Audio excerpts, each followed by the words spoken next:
증시 현장 지점장 뷰입니다. 누구보다도 이 일선 창구에서 또 고객들을 만나시는 지점장들의 시각은 어떠신지 들어보고 있는 코너죠. 오늘은 교보증권 광화문 지점의 박병창 지점장, 또 SK 수원 지점 김동엽 지점장 두 분 함께합니다. 먼저 박병창 지점장 연결되어 있습니다. 지점장님 안녕하세요. 예, 안녕하십니까. 자, 이제 3월이 벌써 매듭이 져갑니다. 기대감들은 좀 있는데 생각보다는 못 올라가고 있어요. 지금 시장 상황 어떻게 판단하고 계시는지요? 예, 지금 방금 말씀하신 대로 전반적으로 시장은 아래쪽보다는 위쪽으로 대한 기대감이 더 큰 것 같습니다. 그것은 여러 가지 이유가 있겠지만 이번 달이 3월에 외국인들의 매도가 집중되었다는 점 때문에 이렇게 한 번에 집중되어서 매도가 나왔기 때문에 4월에는 다소 완화되지 않을까라는 이제 기대감이 좀 있는 부분이죠. 그리고 기술적 분석상으로 볼 때도 지금 여러 차례 1950포인트를 지지하고 올라오는 그런 모습을 보이고 있습니다. 그래서 1950포인트 지지에 대한 확인이 있었고요.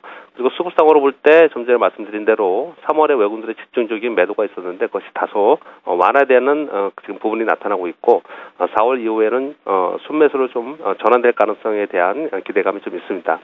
그리고 코스닥 시장에도 외국인들이 매수 기조를 좀 유지하는 그런 모습을 좀 보이고 있기 때문에 전반적으로 아래쪽보다는 그 위쪽으로 좀 방향을 좀 가져가는 그런 모습을 좀 나타내고 있습니다. 그렇지만 지금 말씀하신 대로 시장이 좀 이렇게 화끈하게 시원하게 올라가는 그런 모습을 좀 나타내고 있지 않습니다. 그것은 외국인들의 매도가 지금 지속되고 있는 상황이고요. 최근에 그 매수세는 낙폭과대 대형주에 일부 들어오는 부분이 좀 있습니다. 그래서 월말 돼서 윈도우 드레싱이 좀 있지 않나 그런 부분들이 좀 시장을 지금 올라가게 하는 요인이지 않나 생각을 합니다. 오늘은 뭐 장중의 특징을 몇 가지 본다면 장중에 그 대봉 리스크로 인해서 선물이 급락을 했었죠. 급락했다가 다시 제자리를 찾는 그런 모습을 보였습니다. 그래서 언제나 그랬듯이 장중 이벤트로 끝나는 그런 모습이 오늘 장중에 좀 있었고요. 그리고 코스피에는 상승을 기대하는 심리가 지금 더 많은 그런 상황입니다. 그래서 종목별로 보면은 정유업종도 그렇고 건설업종도 그렇고 금융업종도 그렇고 전반적으로 저가 매수를 하면서 다음에 상승을 기다리려고 하는 그런 심리가 작용합니다. 그래서 코스피 시장에서는 분할 매수하면서 가격을 올리는 것이 아니고 천천히 좀 최대한 싸게 매수라는 그런 심리가 좀 작용하지 않나 이렇게 보여지고요. 코스닥 시장에서는 강세가 계속 유지되고 있죠. 550포인트에서 왔다 갔다 하고 있지만 종목별로 강세가 이어지고 있기 때문에 코스닥 시장에서는 종목 장세가 지속되고 있는 그런 시장이다 이렇게 설명드릴 수 있겠습니다. 네, 시장의 재료들을 좀 보겠습니다. 사실 호재를 좀 찾기가 어렵지 않습니까? 키프로스 악재도 그렇고 대북 악재, 기업들의 이익도 별로 좋지 않고, 좀 찾을 수 있는 돌파구는 어떤 게 있습니까, 호악재? 예, 간단히 말씀을 드리면 일단 3월에 워낙에 외국인들의 매도가 있었죠. 3월에 약 2조 3천억 정도 매도가 있었는데 오늘도 좀 매도가 있습니다. 그럼 오늘까지 더하면 한 2조 5천억 정도 매도가 좀 있습니다. 그래서 외국인들의 수급의 변화에 대한 기대감이 좀 있죠. 이것은 왜냐하면 달러 강세가 계속 이어지고 있고 그래서 원달러가 계속 올라온 부분이 좀 있기 때문에 외국인들의 입장에서 보면은 환차익을 노리는 매수가 들어올 만한 그런 가격까지 좀 왔습니다. 그래서 외국인들의 수급의 변화가 있다면 이것이 시장의 하나의 호재가 될 것이다 라는 기대감이 있는 것이고요. 그리고 이제 최근 들어서 가장 얘기를 많이 하는 것이 이제 추경이죠. 추가 경정 예산이 이제 좀 잡힌다. 이런 얘기들이 좀 나오면서 그것으로 인해서 과거의 사례로 보면은 시장이 하반기로 갈수록 강세를 보였기 때문에 시장은 여기서 박스권으로 좀 고생을 하지만 추가적으로 좀 상승할 여지가 있다라는 것도 시장의 호재로 볼 수 있습니다. 그리고 1분기 실적에 대한 우려감이 여전히 있습니다. 올해 GDP 성장률을 계속 낮추고 있죠. 그리고 1분기 실적에 대한 또 우려감이 있는데 우리가 좀 중요하게 생각할 부분은 지난 4분기 실적이 워낙에 안 좋았습니다. 그래서 지난 1월 달에 시장이 한 차례 급락한 부분이 좀 있었죠. 그래서 지난 4분기 실적이 워낙 좋지 않았기 때문에 이번 1분기 실적을 보면 4분기보다는 기저효과에 의해서 올라가는 그런 모습이 좀 나타날 가능성이 높기 때문에 그런 기대감에 의해서 올라가는 종목들이 있습니다. 예를 든다면 정유업종을 보면 작년에 워낙에 안 좋았습니다. 그리고 4분기에 굉장히 좋지 않았는데 이번 1분기의 유가의 동향을 보면 박스권에 있으면서 조금씩 올라가는 모습을 나타냈거든요. 그렇다면 정유업종은 정제 마진이 좋았겠죠. 그래서 1분기는 4분기보다 훨씬 더 좋을 가능성이 높습니다. 그래서 그런 종목들을 좀 사는 그런 모습을 나타내고 있습니다. 그래서 이런 부분들은 좀 호재성 재료라고 볼 수도 있겠고요. 각대성 재료라고 하면은 여전히 대북 리스크가 있었고요. 그리고 외국인들이 매물이 지속되고 있다. 이런 부분들이 좀 완화되면서 시장은 그것을 호재로 받아들이면서 올라갈 수 있는 그런 모습이 나타날 것이라고 판단을 합니다. 그래서 전반적으로 시장은 아래로 크게 열어놓는 것보다는 위쪽으로 보지만 시간이 좀 더 경과한 후에 서서히 위쪽으로 올라가는 그런 시황을 좀 가지고 있지 않나 이렇게 보고 있습니다. 네, 외국인 매도가 이제 점차 좀 시간이 가면서 줄어들고 상승 시도를 다시 좀 할 걸로 보셨습니다. 예, 객장에서 보시는 그 투자자들 분위기는 어떤지 하고요. 또 관심 종목 좀 말씀해 주십시오. 예, 최근에 증권사 객장에는 예전에는 이제 주식만을 가지고 상담을 하고 주식 투자에 대한 손님들이 굉장히 많았는데요. 최근 들어서는 이제 상품 관련 손님들이 이제 가장 많습니다. 사실은요. 왜냐하면 이제 온라인 거래도 많이 하고 그러시기 때문에 상품 관련 손님들이 제일 많은데 최근에 가장 인기는 이제 제형저축 펀드입니다. 제형저축이 가장 인기라서 뭐 하루에 창구에 보면은 굉장히 많은 분들이 제형저축을 가입을 하고 계십니다. 그래서 제형저축에 대해서 관심이 굉장히 많다. 그 세금에 관해서 비과세 상품에서 관심이 많다는 부분이 좀 하나가 있고요.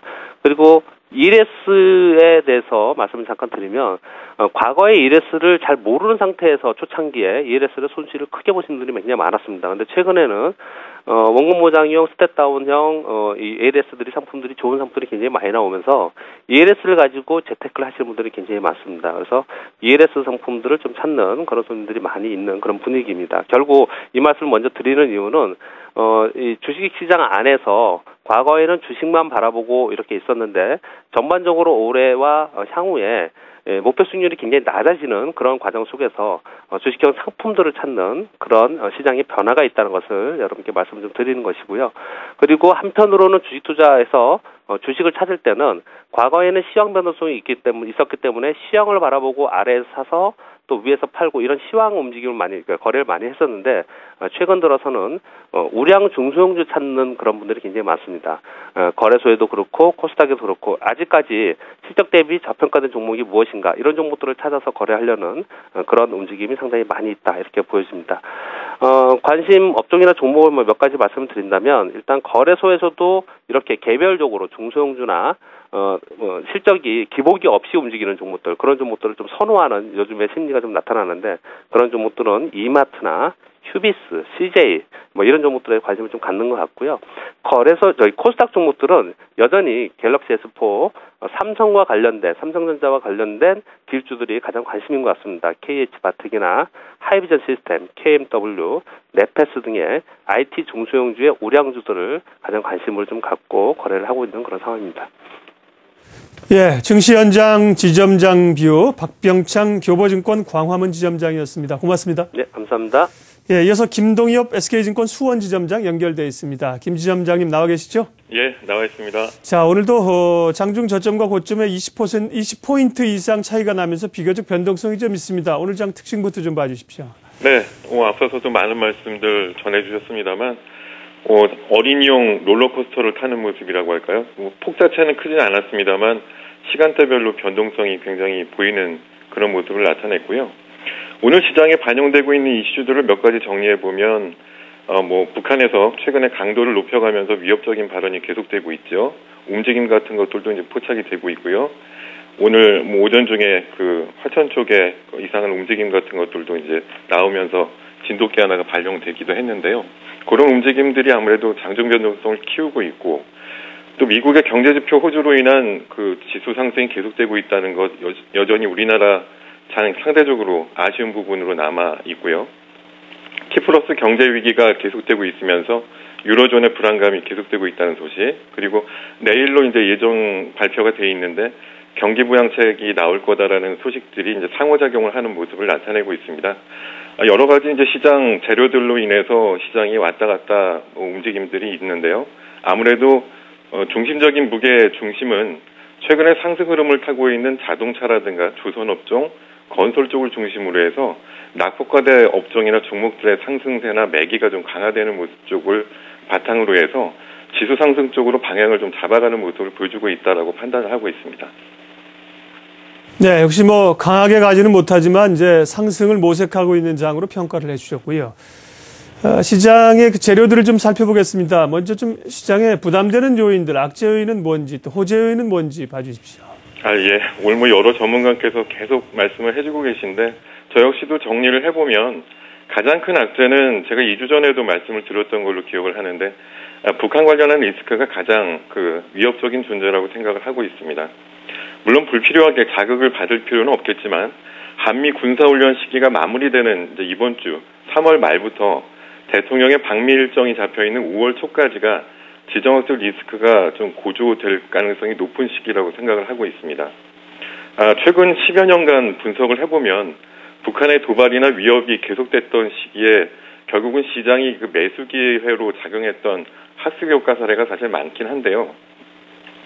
외국인 중심의 이제 수급이 단기적으로 보수적으로 나올 수밖에 없다라는 것들이 지금 시장을 좀 억누르는 그런 모습을 보여줄 것으로 예상이 되고, 이런 부분에 대해서는 좀 대처가 필요할 것으로 생각이 됩니다. 반면에 우리나라 경제 성장률과 관련돼서 이제 대책이 나올 때가 됐다는 것을 주목할 필요가 있는 상황인데요. 물론 이제 오늘 장중에 발표되면서 내일 경기 부양책과 관련된 내용들이 일부 나올 걸로 얘기가 되고 있는데요. 최근에 이제 새 정부가 진용을 갖췄고 올해 예상되는 GDP 성장률이 2% 정도밖에 안 되기 때문에 이것들을 좀 상대적으로 끌어올리기 위해서는 뭐 추경을 편성한다든가 하는 그런 논의들이 활발한 상황인 것 같고요. 그 외에도 일자리 대책이라든가 부동산 대책 쪽으로 이제 경기 부양책들이 담겨져서 발표될 것 같습니다. 이런 것들이 발표되는 게 과거의 그 정권 사례를 보면 새 정부 초기마다 발표가 됐었는데요. 죄송합니다. 그 이후에 좀 의미 있는 시장 상승이 났던 전례가 있습니다. 그래서 올 한 해 그 추경 발표 이후에 좀 주목을 하셔야 되는 시장이 열릴 수도 있다라는 걸 좀 감지를 하고 있고, 이런 움직임을 감안을 한다고 하면 최근에 원달러 환율이 다시 1,100원대 이제 조립을 했죠. 이런 거에 영향을 받아서 자동차라든가 IT 부품 쪽의 수출주 쪽으로 우호적인 주가 움직임을 예상할 수 있겠다 생각을 하고 있습니다. 네. 자동차 또 IT 부품 얘기도 하셨는데 주점장님, 네. 관심 종목 전에요. 이건 어떻습니까? 이제 그동안 뭐 코스닥 중심으로 중소형주들이 상당히 강하게 가다가 이번 주 들어서 이제 대형주 코스피가 좀 가잖아요. 네, 그렇습니다. 그래서 객장에 계신 혹은 또 투자자들이 중소형주보다는 대형주 쪽에 이제 관심을 많아 하시는 분위기예요. 어떻습니까? 예. 뭐 저희가 이제 장세 변화에 따라 가지고 중심주 뭐 주목되는 이제 강한 업종들이나 그런 것들을 계속 이제 반복해서 말씀을 드리고는 있는데요. 요게 1월달, 2월달 작년 하반기부터 이제 중소형주 장세 중심으로 좀 끌어왔던 장세가 조금 최근에 움직임을 이제 좀 다른 방향으로 말씀하신 대로 코스피 대형주 쪽으로 틀고는 있습니다만 계속 말씀을 드려도 아직까지 고객분들이 이렇게 좀 확신하는 장세는 아닌 것 같아요.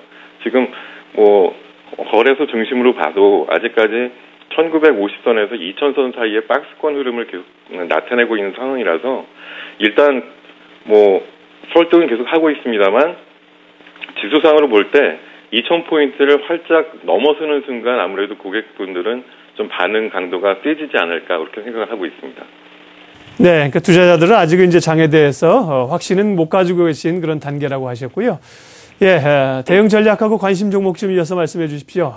예, 대응 전략이라고 하면은 지금 현재 거래소 중심은 어차피 2000포인트 넘어서면 아직까지도 존재하는 펀드 뭐 환매 물량이라든가 외국인들의 매도가 아직까지 멈추고 있지 않기 때문에 2000선 넘기가 조금은 부담이 되는 상황이라는 걸 좀 감안하면 1950선 정도에서의 저점 매매와 2000선 정도에서의 고점 매도를 반복해주는 그런 전략이 좀 필요할 것 같고요. 오늘 저희 지점의 관심 종목은 SK 하이닉스로 정해봤습니다.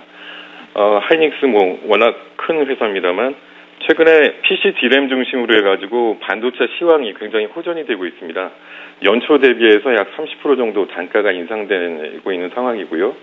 그에 따라서 영업이익이라든가 하는 전망치 같은 것들이 연초 대비해서 굉장히 크게 상향 수정됐습니다. 물론 연초에는 한 1조 4천억 원 정도 예상을 했었는데요.